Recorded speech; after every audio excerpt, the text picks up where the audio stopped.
Bismillahirrohmanirrohim. Paslun ari ieu eta hiji pasal.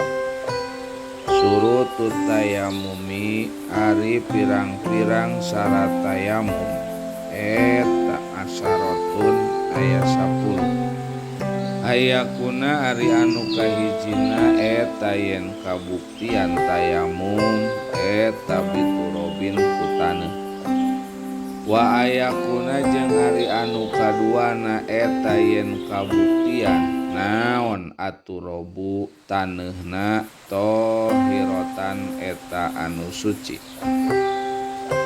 Wa alayakuna jeung ari anu katiluna eta yen teu kabuktian taneuna eta mustamalan urut make.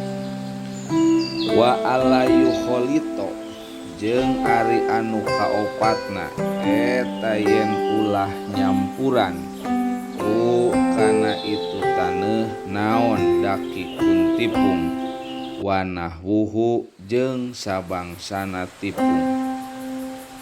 Wa ayaksida jeung ari anu kalimana eta yen ngamaksud si jalma hu kana tayamum. Wa ayam saha jeung ari anu kagenepna eta yen ngusap si jalma wajhahu kana wajahna si jalma wa yadaihi jeung dua leungeunna si jalma bidorbataeni kalawan dua usapan.